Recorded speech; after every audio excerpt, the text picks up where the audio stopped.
In a bathtub, John wakes up and realizes he has amnesia.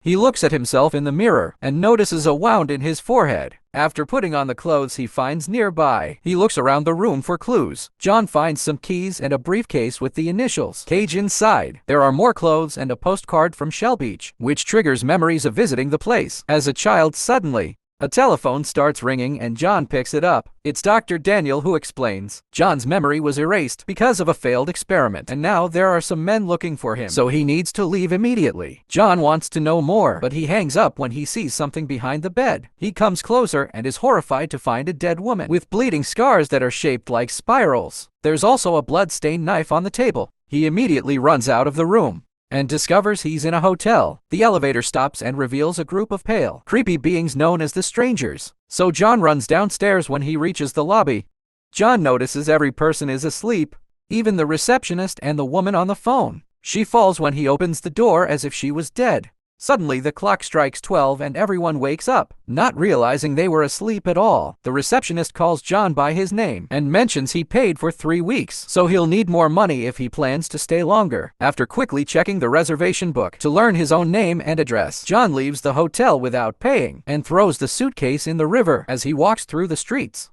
he notices that his fingertips have spirals on them. In the hotel, the receptionist goes to John's room to empty it and is pushed against the wall by the Strangers, who have found a mysterious syringe on the ground. They ask about John, and when the receptionist says he left, they touch his face to put him to sleep. Meanwhile, Emma is working as a singer at a bar. After her performance, a coworker tells her a guy left a card for her, saying he was her husband's doctor. Emma follows the address and meets Daniel, who is experimenting with a rat in a maze. Emma is John's wife, and she hasn't seen him in 3 weeks. After a serious fight, Daniel says John is going through a psychotic break and has complete memory loss, so he may be delusional and even violent. He thinks John will contact Emma soon and wants her to call him. As soon as that happens, Inspector Frank and a few cops arrive at the hotel to investigate the murder. This is the 6th naughty worker with spiral scars in the last month, and now John is the main suspect. Detective Eddie tries to join the investigation, but the cops quickly kick him out because he keeps talking about some strange beings watching them, so they think he's crazy.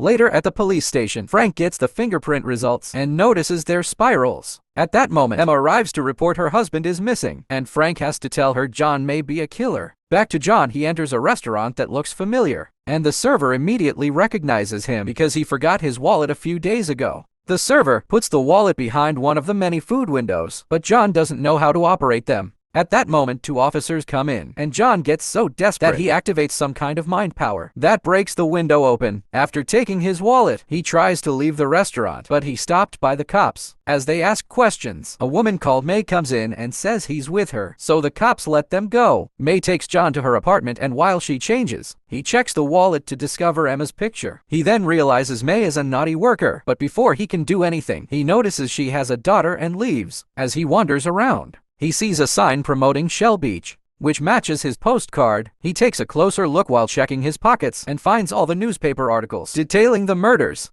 John falls in shock as he realizes he did it. At that moment, the Strangers show up and try to use their hand trick to put him to sleep, but John is immune.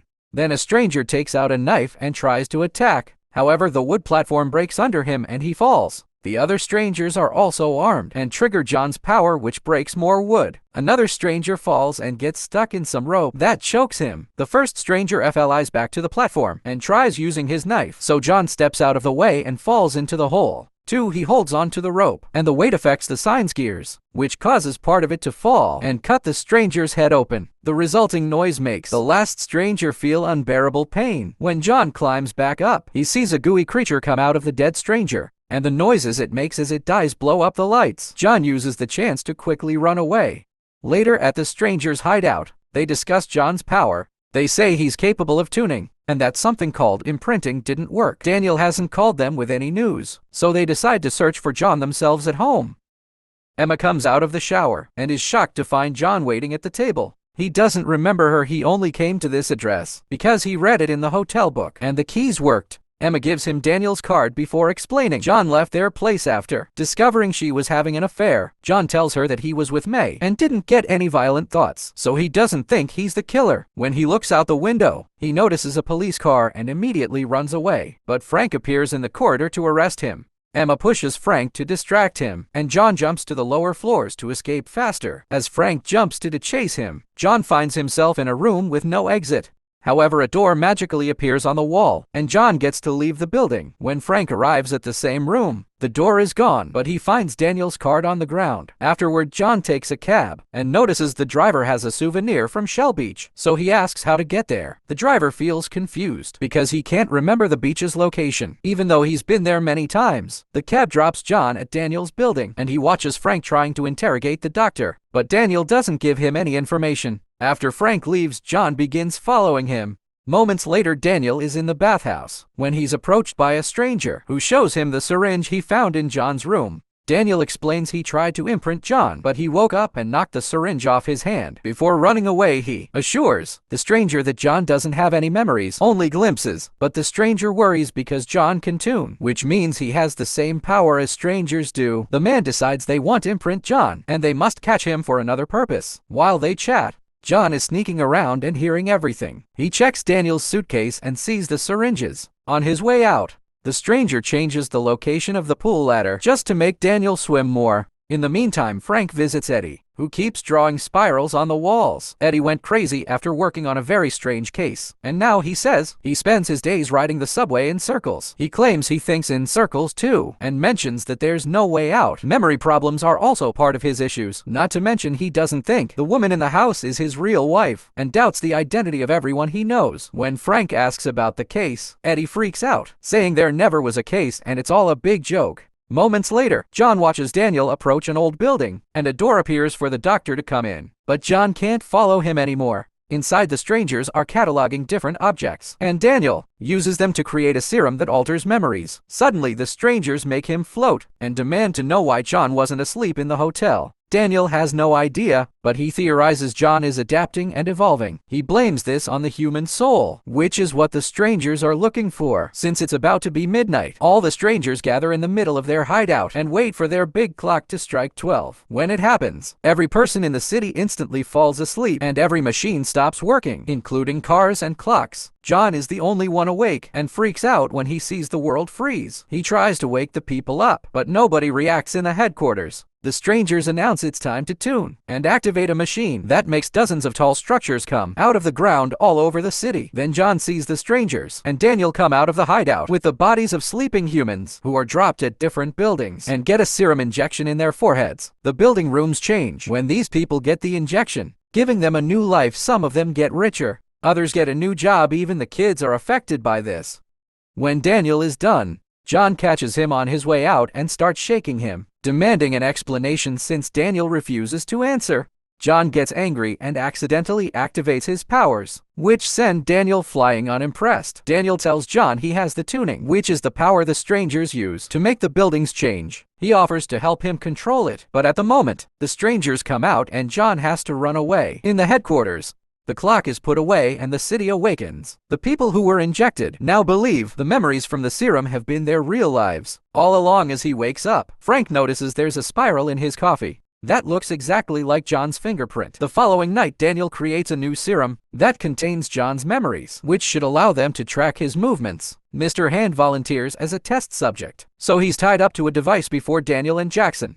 Hand's body squirms as his brain is overwhelmed with John's memories of his entire life, but he survives the experience and is ready to hunt. Afterward, they float through the city and break into May's house to ask her about John, taking out a knife to make her talk. Meanwhile, John reads the back of the postcard and notices it's signed by someone called Carl Harris, whose name matches the initials on the suitcase. He looks for the name in the yellow pages and finds an address, so he gets directions from a newspaper stand and takes the subway. During the trip, he finds Shell Beach on the subway map and immediately changes lines to go there instead. However, no matter what subway he takes, he can't find a way to reach the outer stations. Eddie is nearby and hears John talk to a guard, so he points out there's no way to leave the city, which he knows because he's already tried. He explains he used to be a cop, but the strangers like swapping memories and professions among people, yet they aren't aware of this. Eddie remembers because he woke up in the middle of the process, just like John did, and now he announces he's found a way out. John watches in shock how a train finishes the poor man. Moments later, the strangers follow John's tracks to Emma's home. Mr. Hand finds her watching the river, and they have a philosophical conversation about memories, making humans who they are. After getting more visions of John's life with Emma, Hand leaves remembering John's story. Emma goes to May's apartment, where she finds her dead with spiral scars. She's about to run away when she's suddenly caught by Frank, who now suspects her as well. Then they find May's daughter hiding under the bed in a drawing, representing the stranger's arrival. Eventually, John finds Carl's address, which is an aquarium. Nobody comes out when he yells, so he breaks the front window to go inside. He enters a dark room and is threatened by Carl, who puts down his weapon as soon as he recognizes John. Carl is John's uncle and has many pictures of his childhood, including his hometown Shell Beach. John's family died when the house burned down, and Carl doesn't remember how to get to that place. John notices the pictures are bright and realizes the sun has never risen. In this city, it's always dark. One of the pictures shows that John burnt his arm in the fire, but he doesn't have a scar now, which means everything is a lie. He still agrees to spend the night in his old room and finds a journal he wrote as a kid about Shell Beach, but it's empty. At the same time, Carl secretly calls Emma to tell her where her husband is, but John overhears him and escapes through the window. Emma passes the information to Frank, and they leave together to look for him, unaware that Hand is following them. At that moment, clocks strike 12 and everyone falls asleep. The strangers find John and begin transforming the stairs he's on. To try to stop him, John keeps on running anyway, reaching the roof and jumping from building to building. As the city transforms around him, suddenly Mr. Hand blocks his way and tries to attack, but John punches him to knock him down and steals his knife. John threatens Hand to make him talk and learns that the strangers have built this city using people stolen memories from a variety of time periods. Every night, they refine it to learn what makes people human, since the strangers want to be like them. Then Hand begins teasing John with his memories before revealing that the strangers are the gooey creatures that John saw the other night, and they use dead human bodies as their vessels. He tries to choke John, but at that moment, the roof transforms and throws them both off. John manages to hold on to a balcony and sees more strangers coming after him. Not to mention there's a building coming closer. A desperate John breaks the window and hides in the room behind him before the two buildings crash into each other, killing one of the strangers.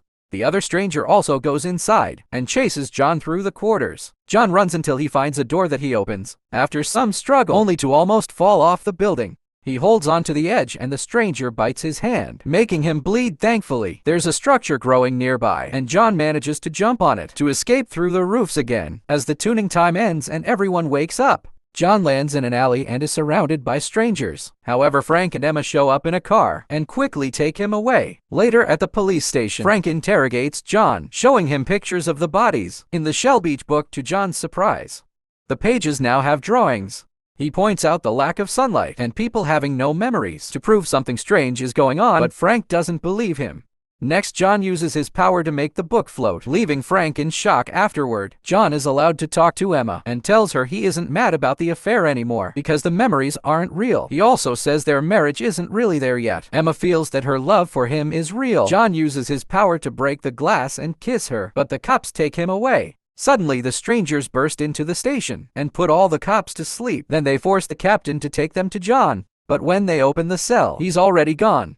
Han kills the captain to deal with his anger. At the bathhouse, John confronts Daniel again and gets him to talk. Daniel explains the entire city is the strangers' experiment and that he hides there because they hate water. He also confirms John isn't a murderer and offers to inject him again to get the rest of the truth. Suddenly, Frank appears and holds Daniel at gunpoint, revealing his release John so they could find the truth together. The duo drags Daniel into Frank's car and begins driving toward Shell Beach, telling the doctor to guide them there. When Daniel tries to refuse, saying there's nothing there, John tortures him with his power until he agrees. When they reach the river, they notice the bridge is gone. Daniel tries to run away, so John kicks him down and announces they'll continue on a boat. Meanwhile, Emma enters her apartment and discovers all her things are gone, but the strangers are there and Hand calls her Anna. Emma tries to escape, only for Hand to block her way back to the boat. Daniel is sharing the story of what happened. The strangers are aliens who abducted a bunch of humans and brought them to this dark city as an experiment. They mix and match their memories to try to understand what makes humans unique and hopefully learn how to get a soul. The strangers share a collective mind, and their race is on the brink of extinction, so they think human souls can save them. They're afraid of light. That's why it's always dark in their city. Daniel was forced to cooperate because the aliens didn't know how to experiment with the human mind, since they couldn't understand it, but he was forced to erase his own memories. All the memories John has are fake, and the drawings on the notebook were created recently by his powers eventually. They reach the outer walls and discover Shell Beach is just a sign. Daniel insists there's nothing beyond the city, but Frank and John start breaking down the wall anyway. They almost fall through the resulting hole and are shocked to see outer space on the other side, which confirms humans the alien story. At that moment, the strangers arrive with Emma and Frank opens fire, killing a few of them. When a stranger tries to attack John, Frank fights him and they accidentally fall through the hole, floating away to their deaths. John wants to keep fighting, but Han threatens to kill Emma, so he surrenders and lets Han put him to sleep. Moments later, John wakes up, tied to a device in the stranger's hideout. The crowd wants him dead, but the leader announces the experiment is over and that John will be imprinted with the stranger's memory so they can share his soul. Daniel pretends to start the process, but instead, he injects a series of memories that show the doctor, teaching John how to control the tuning and use his power to its full capacity. Suddenly, John opens his eyes and destroys the device with just a thought. Then he uses his powers to push back the strangers and free Daniel from a device too soon. The leader retaliates with his own powers in a fight in Zeus. John and the stranger keep pushing each other and destroying the room they're in, so the other strangers run in panic. The metal creates spikes and rising structures, while the electricity begins shocking. Any stranger can reach John's, and the leader's powers crash in the middle of the room, causing the whole building to shake and begin to crumble. Strangers keep falling to their deaths or crushed by the debris when the roof and walls break. The strangers start floating into space too. Eventually, the powers burst into a beam of light, and the city above them starts to crumble as well. Daniel manages to escape as the giant clock emerges from the ground, and John floats toward the sky. The leader does the same and throws a knife at John, who stops it with his power and throws it back. It stabs the leader and sends it flying into a tank that explodes. The alien comes out from the dead body and dissolves in the air afterward. John asks about Emma, and Daniel explains she doesn't exist anymore because she was given new memories during the last tuning. The memory factory has been destroyed, so they can't bring her back either. John then uses his power to expel the water out of the city and creates an ocean around it. He also begins rebuilding the city as he announces he's going to Shell Beach. Meanwhile, Emma wakes up as Anna, an employee at the local theater. When our shift is over, she takes the bus to Shell Beach too. At the same time, John is approached by Han, but he ignores him and creates a shore near the ocean before making the sun rise. As the light burns Han, John goes to the bridge on the shore and reunites with Emma. She doesn't recognize him, but still invites him to go on a walk on the beach.